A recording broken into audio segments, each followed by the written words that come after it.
tous, débriefing du Grand Prix d'Imola sur F1 TV, enfin le Grand Prix d'Émilie-Romagne, Made in Italy, whatever. À Imola, donc sur l'autodrome Dino et Enzo Ferrari, sur le terrain de Ferrari. On attendait évidemment la Scuderia, et puis finalement, ce sont les Red Bull qui ont emporté l'affaire.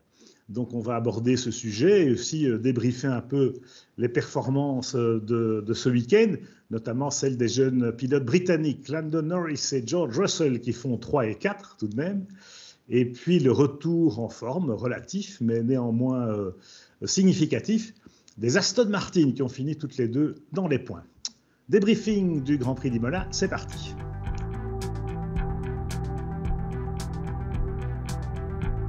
Et on commence donc avec le taureau qui bondit en Émilie-Romagne et le cheval cabré qui trébuche.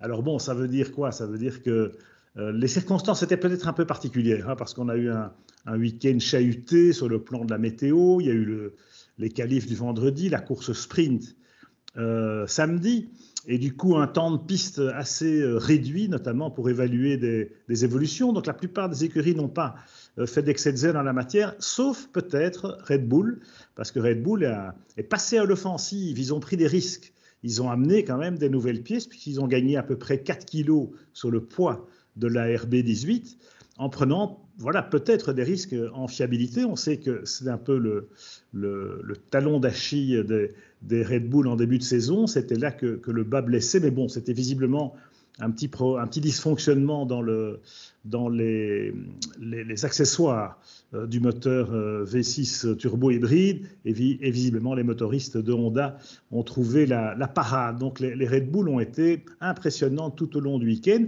peut-être pas intrinsèquement beaucoup plus rapides que les Ferrari, parce qu'on a vu en début de course, notamment en sprint, que Charles Leclerc sur le sec parvenait à creuser un petit écart sur Max Verstappen, mais il a quand même un peu tapé dans les pneus pour ce faire, et du coup, c'est Verstappen qui a habilement eu le dernier mot, mais à un tour de l'arrivée. Donc, c'était relativement match nul, je dirais, à ce stade-là.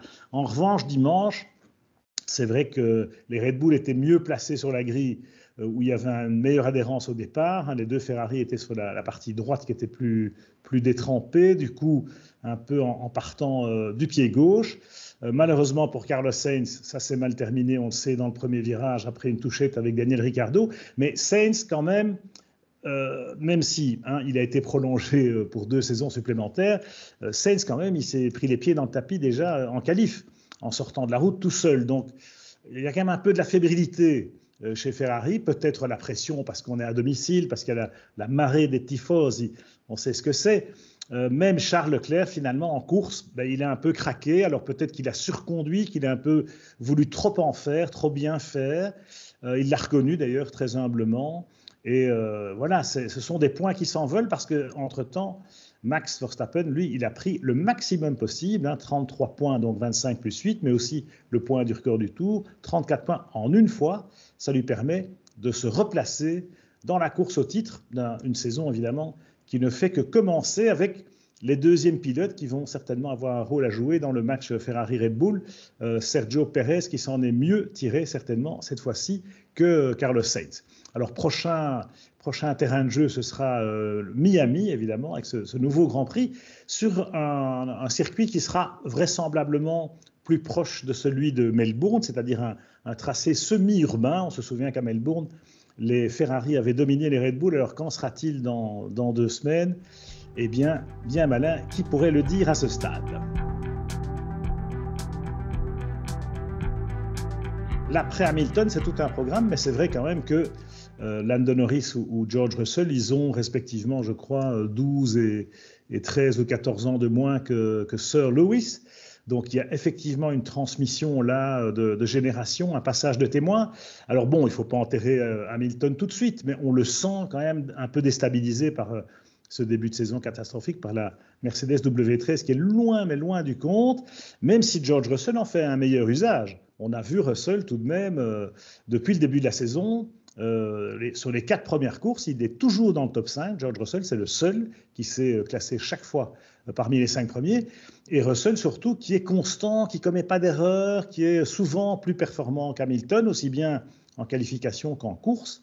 Et donc, il fait mieux que Valtteri Bottas dans ce rôle-là, même si les circonstances ne sont pas les mêmes avec une voiture moins compétitive.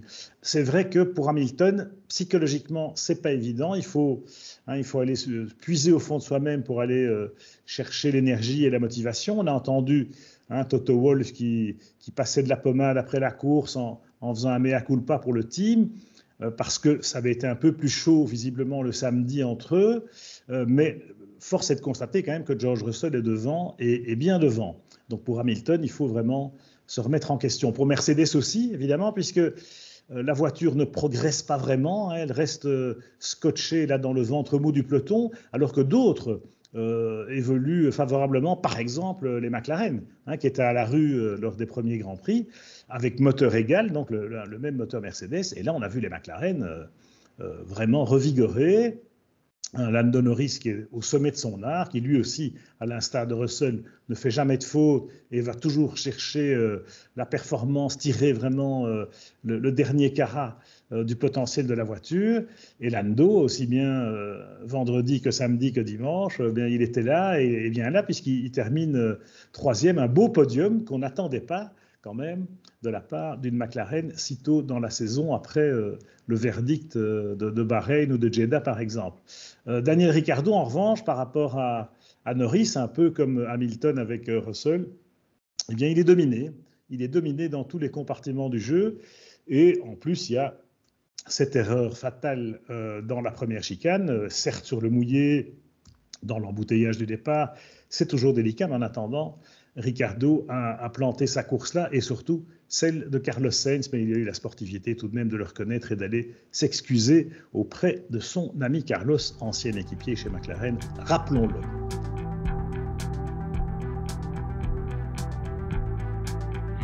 Et pour parler effectivement du peloton, on a vu des performances intéressantes ce week-end. On a vu Kevin Magnussen avec la Haas sortir du bois avec brio, la Ferrari blanche, comme on l'appelle entre guillemets, puisque ça fait un peu tousser dans d'autres équipes. Disons le fait que le team Haas ait pu bénéficier d'un tel support de Ferrari cette saison.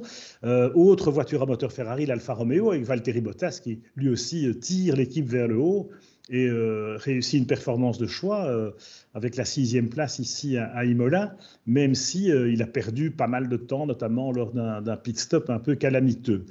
Et puis les Aston Martin, parce que celles-là on ne les attendait pas, n'avaient pas encore marqué de points cette année, ils étaient vraiment en dessous du lot, enfin en fond de grille, et avec beaucoup de difficultés pour en sortir, beaucoup de difficultés en interne. On sait bien qu'il y a eu pas mal de mouvements dans le management.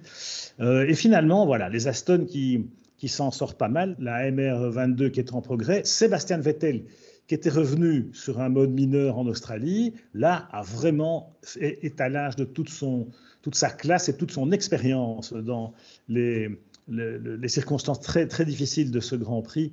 En gras mouillé, c'est toujours pas évident de trouver l'adhérence, de parvenir à mettre les pneus en température. Et Vettel a été très opportuniste, il a été le premier à passer les slicks. Et il fait une belle course pour terminer 8e, même s'il était 7e. Il s'est fait passer par Tsunoda en fin de Grand Prix. En tout cas, un résultat qui met du baume au cœur et qui relance un peu moralement, en tout cas, Vettel, parce qu'il a dominé Lance Stroll tout au long du week-end. Et puis bon, Stroll, malgré tout, met la 2e Aston dans les points. Donc c'est une perf par rapport à d'autres teams. On pense à Alpine, qui est passé tout à fait à côté de son sujet ce week-end. Peut-être dans l'exploitation de la voiture et dans le déroulé d'un week-end de Grand Prix, ça ne s'est pas trop bien passé chez les Bleus cette fois-ci. Et en revanche, les Verts s'en sont très bien tirés. Alors, on peut aussi se poser des questions à propos d'Aston Martin sur l'avenir, parce qu'on sait que la Formule 1, c'est sans doute un caprice de milliardaire pour Lawrence Stroll, et que l'équipe Racing Point, bizarrement nommée, qui est devenue Aston Martin, mais c'est quand même un peu artificiel. On sait que Stroll et des camarades milliardaires ont racheté le constructeur Aston Martin en grande difficulté financière, et la crise évidemment n'a pas aidé, mais alors que d'autres marques du secteur fleurissent ou brillent, comme Ferrari par exemple. Aston Martin, c'est un gouffre à pognon, un véritable trou sans fond. Et pour Stroll, ça devient compliqué. Donc l'offre d'Audi, puisqu'on sait que le groupe Volkswagen est en chasse avec Porsche et Audi qui est décidé à reprendre une écurie à part entière, à devenir un concurrent complet de la F1, veut acheter un team. Alors on sait qu'ils ont discuté avec McLaren, on sait qu'ils ont discuté avec Sauber, avec Williams, mais la volonté d'Audi, c'est vraiment de devenir Audi F1. Et McLaren veut garder un peu son identité, les autres sans doute aussi. Et finalement, c'est peut-être Aston Martin le meilleur deal, même si, pour l'instant, il y a un moteur Mercedes à l'arrière des Aston. On sait que pour 2026, il y aura donc une nouvelle réglementation moteur et que Audi disposera certainement à ce moment-là d'un V6 turbo-hybride. Du coup, pourquoi pas le team Silverstone, comme on l'appelle historiquement, pourrait devenir Audi Sport en Formule 1 en 2026. Bon, mais là, on est dans la projection, dans la perspective, et c'est encore évidemment au conditionnel. On suivra tout ça avec le prochain Grand Prix à venir à Miami, un Grand Prix très attendu parce que voilà, c'est l'Amérique, c'est nouveau, Liberty Media met le paquet. On sait que l'engouement populaire pour la F1 aux États-Unis n'a jamais été aussi grand grâce au phénomène de Drive to Survive sur Netflix, et donc on est très impatient d'assister à ce Grand Prix de Miami autour du Hard Rock Stadium avec pas moins de 400 000 spectateurs qui ont déjà acquis un billet. À dans 2 semaines, donc, depuis les États-Unis. Bye bye.